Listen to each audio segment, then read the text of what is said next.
Okay, welcome back to members of 121 Community Church in Grapevine, Texas, and our ongoing study in the Future of Theology, Essays to Honor Jürgen Moltmann. We're going to take a look at pages 127 to 154. It will continue the study of semiotics.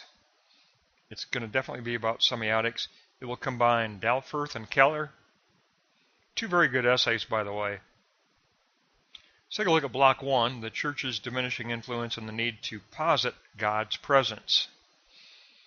The Church is living in the age of epilogue, a futile clinging to yesterday.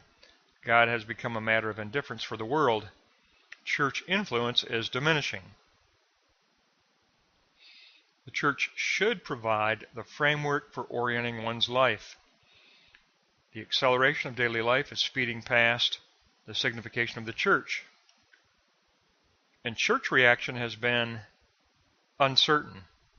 A retreat into doctrine, a retreat into fundamentalism or liberation theology. So, note 3, diminishing church influence and the age of epilogue equal the need to transcend fundamentalism.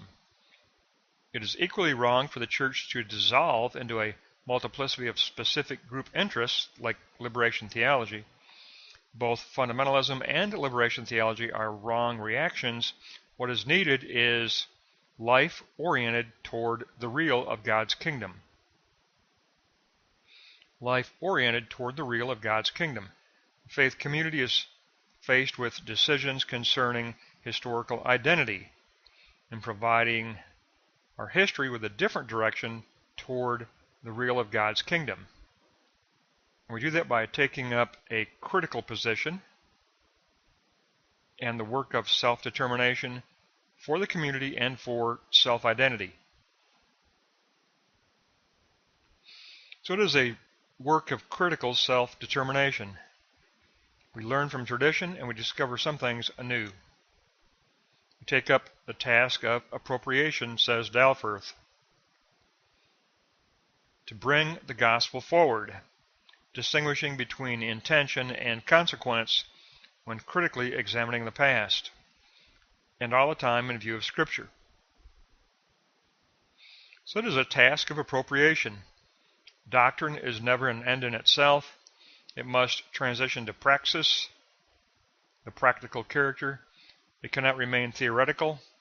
It must serve the gospel of faith and work to disclose the real in concrete reality. So, we're looking at a positive disclosure of the real. Faith, elicited by the gospel, is more than doctrine. It is perceiving God's presence. It's creating the enactment of life. The enactment of life is the eschatological goal of the church, to enact this eschatological life. That brings us to note 8, the eschatological enactment of life. Theology is not a social science. Theology is the critical knowledge of God. It develops the perceiving of God by evaluating the semeion signs of truth through concrete community of faith, not remaining in the theoretical, but going out of the theoretical into the practical and then returning to the reinternalization of the theoretical. So we go from theory to concrete community of faith in note 9. We talk about the church's symbolic rendering of God's presence. Like I said, we're talking about semiotics here. That's sign model, okay? The church's symbolic rendering of God's presence. The church forms a sign model, an ontological sign model. We posit the knowledge of the real, God's real kingdom, God's real reality. Manifest in the dialectic of self, world, and reality, which in its own power, in its own self-determining power, pushes for more depth and pushes for more clarity. This dialectical engagement with the real is self-actualizing. But it's all about semiotics. It's all about note 10, symbolic rendering of God's presence. So we're continuing on here with, remember Volf's article on semiotics. Dalferth is continuing on with that same trajectory. The truth of faith is valid for all. God is present for all, even if not recognized. A symbolic rendering that can be lived only concretely, only contextually. Reality is the way of our belief that makes everything new. So we take our aletheia truth of belief in block 1 here. We're talking about taking our apprehended truth of God's presence, shaping it into a symbolic rendering of God's presence. That's a sign model. That's a semeion sign model. We posit that in a concrete way in order to move out of the theoretical and to engage with the Trinitarian, ontological Trinitarian movement of history. Now, block 2 is also going to be Dalferth, so we're going to take a look at block 2 next, and then we're going to transition into Keller in block 3, but let's take a look at block 2 now. The subjective symbolic sign model must be posited in the concrete world. There's a persistent recalling of the gospel. The church has as its task to recall the gospel of God's presence. God is present in a revealed way, the way of the cross, as creative love that affects life, and evocation of creative love, evocative creative love. So under the evocative creative love, we are addressed to actualize the latent possibilities in reality. Concretion of kingdom is determined by 2 conditions. Here's a key point by Dalferth, okay? Concretion of kingdom is determined by 2 conditions. God's objective, undeterrable will to create possibilities, and subjectively, the self's condition of encounter of an envisioned goal of the real kingdom. So there's your subjectivity and objectivity. Objectively, God creates possibilities, latent possibilities in our external history that are asking to be taken up. Subjectively, we encounter the Spirit, especially in that realm of positing, when we're going to go out of the self and mission, when we are shaping that sign model and transitioning to praxis. So there's your objectivity and your subjectivity. Therefore, love works in a unique, underivative fashion because it is working dialectically through the participation of the self and the community. So here's your keynote in block 2, note 3. Subjective condition of encounter and objective creation of possibilities equals underivative concrete love. There's your axiom, okay?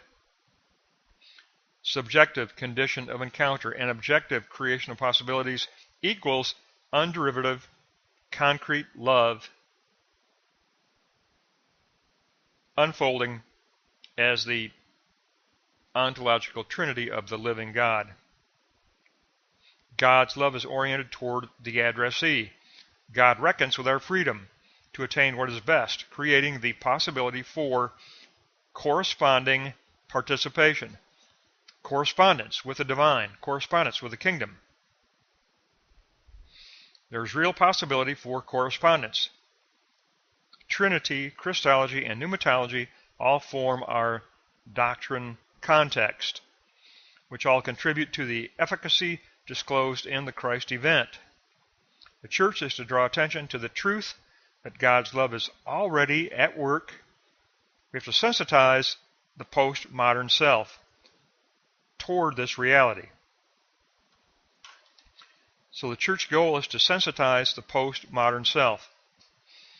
Theology possesses its own theme, its own eschatological theme, which seeks to imprint the themes of other disciplines. It must offer an original comprehension of the real, of God's kingdom. A reality that is more than simply the case. It's the efficacious presence of the living Spirit. Reality is efficacious presence of Spirit, okay? And because that is the final axiom given by Dalferth, it leads beautifully into Keller's essay on pneumatology. So, beautiful transition point here in that last statement. Reality is efficacious presence of Spirit. Now we're going to move on to block 3, and we're going to take a look at this efficacious presence of Spirit in a beautiful essay by Keller. She did a fantastic job. I just have to really tell you that I was really impressed with both essays, but Keller just really nails down pneumatology here in block 3. So let's take a look at block 3. And here's your title, Positing the Symbolic Sign Model as Sophia-Wisdom. And I've said that many times before in previous lectures, that the return moment out of our dialectic always involves a reinternalization that speaks to the heart, to our motivational base, to the heart wisdom, to Sophia wisdom. Not gnosis mind wisdom, but the return moment is always addressing the motivational base of the heart.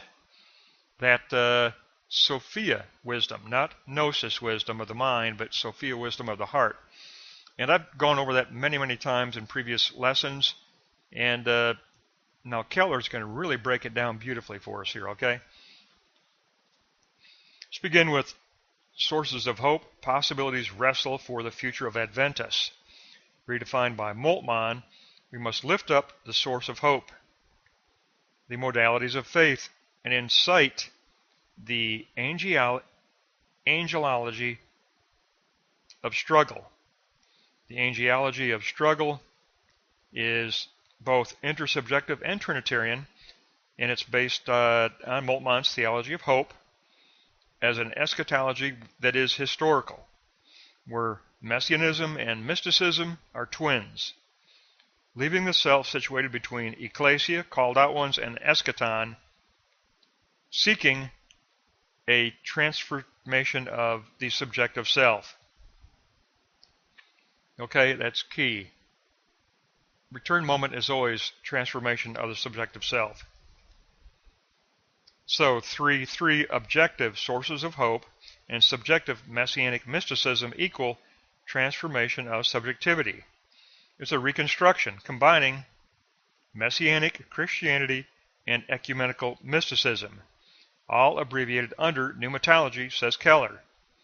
And it is Moltmann's immanent transcendence.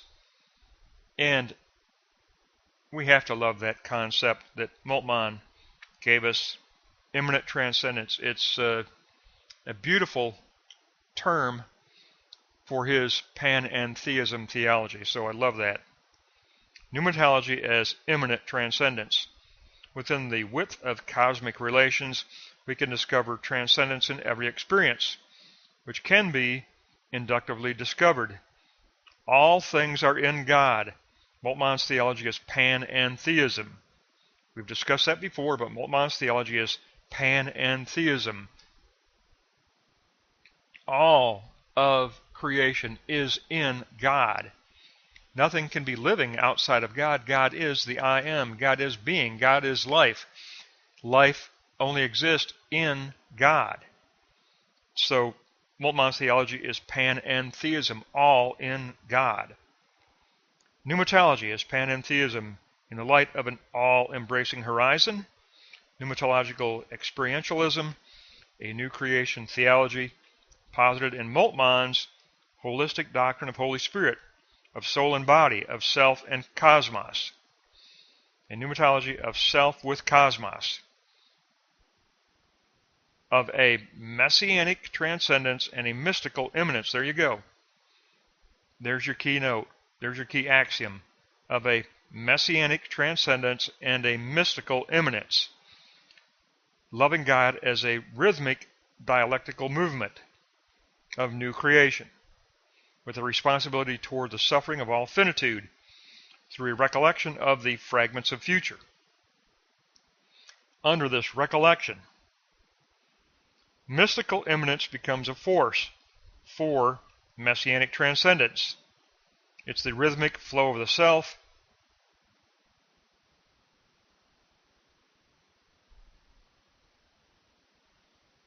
into the spirituality of divine relation.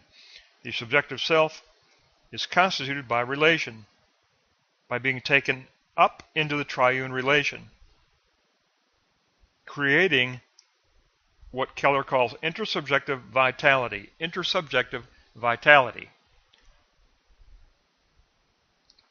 Because if we are taken up in the ontological Trinitarian history of God, we are taken up along with other selves within that same ontological Trinity of God.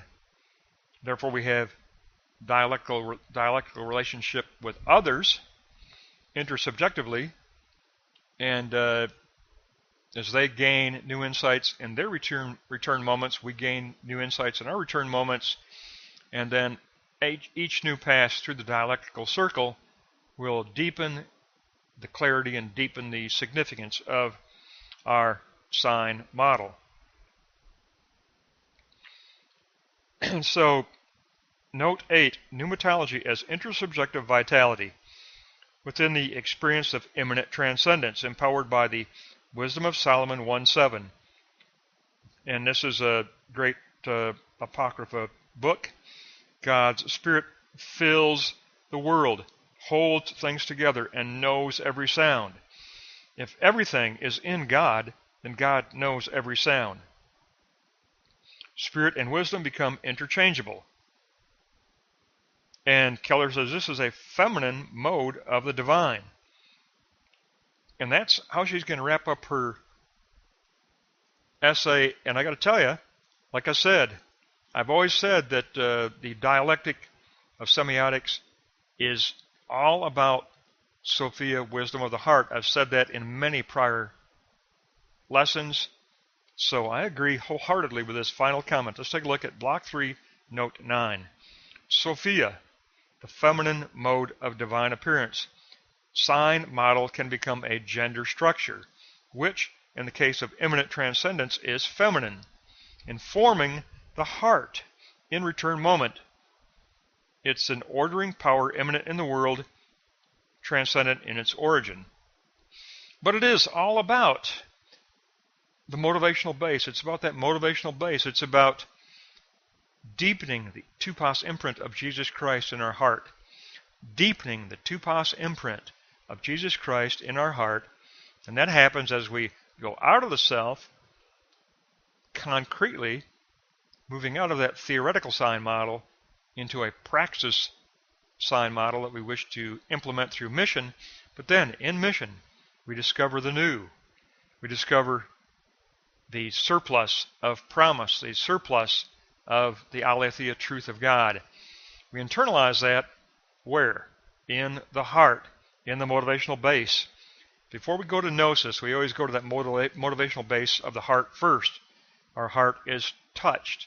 And hopefully our heart is tupos imprinted with the aletheia truth of Jesus Christ in a deeper and with greater clarity way of understanding. Then we reshape the theoretical sign model. Then we reshape the next praxis mission. So, I could go on and on. It's an exciting lesson. I think that Dalferth and Keller work beautifully together here. This is a great lesson, 127 to 154.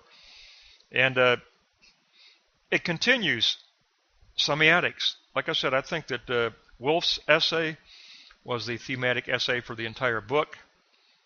And like I said before, Moltmann taught semiotics, but he taught a phenomenology of parable, remember, of interacting subjects, not a phenomenology of ideas only, but a phenomenology of subjects. That's the greater depth of the phenomenology taught by Moltmann. He taught a phenomenology of parable. He taught a phenomenology of parable, and that means interplay of subjects. to convey apocalyptic truth, not just interplay of ideas. Of course, it includes interplay of ideas, but those are abbreviated under the interplay of the triune subjects. Beautiful lesson. Thank you, Dalferth, and thank you, Keller. That's going to wrap up pages 127 to 154. We'll pick up next time on page 155.